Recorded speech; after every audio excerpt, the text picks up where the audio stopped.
کہتے ہیں کہ ایک طوطی کا گزر ایک ویرانے سے ہوا۔ ویرانی دیکھ کر طوطی نے طوطے سے پوچھا کس قدر ویران گاؤں ہے۔ طوطے نے کہا لگتا ہے یہاں کسی الو کا گزر ہوا ہے۔ جس وقت طوطی باتیں کر رہے تھے عین اس وقت ایک الو بھی وہاں سے گزر رہا تھا۔ اس نے طوطے کی بات سنی اور وہاں رک کر ان سے مخاطب ہو کر بولا تم لوگ اس گاؤں میں مسافر لگتے ہو، آج رات تم لوگ میرے مہمان بن جاؤ، میرے ساتھ کھانا کھاؤ۔ الو کی محبت بھری دعوت سے طوطے کا جوڑا انکار نہ کر سکا اور انہوں نے الو کی دعوت قبول کر لی۔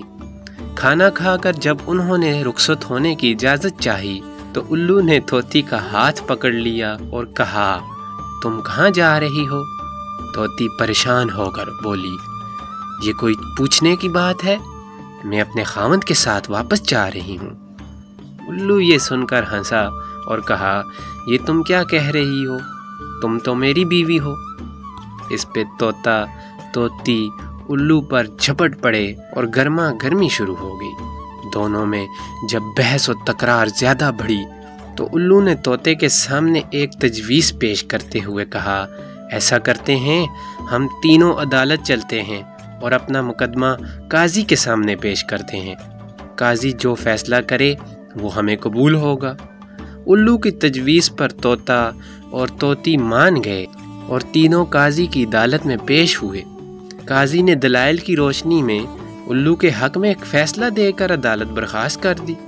طوطا اس بے انصافی پر روتا ہوا چل دیا تو الو نے اسے آواز دی بھائی اکیلے کہاں جاتے ہو، اپنی بیوی کو تو ساتھ لیتے جاؤ۔ طوطے نے حیرانی سے الو کی طرف دیکھا اور بولا اب کیوں میرے زخموں پر نمک چھڑکتے ہو، یہ اب میری بیوی کہاں ہے، عدالت نے تو اسے تمہاری بیوی قرار دے دیا ہے۔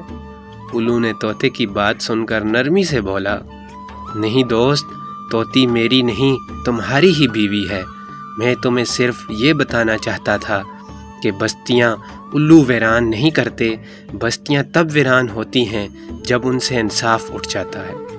خواتین و حضرات، یہ چھوٹی سی کہانی ہمیں آخر میں بہت بڑا سبق دے کر جاتی ہے۔ امید کرتے ہیں آپ کو اس نتیجہ کی سمجھ آئی ہوگی۔ مزید اس طرح کی انفارمیٹیو ویڈیوز کے لیے ہمارے چینل کو سبسکرائب کریے اور اس ویڈیو کو لائک کیجیے اور شیئر کیجیے۔ خدا آپ کا حامی و ناصر ہو۔ اللہ حافظ۔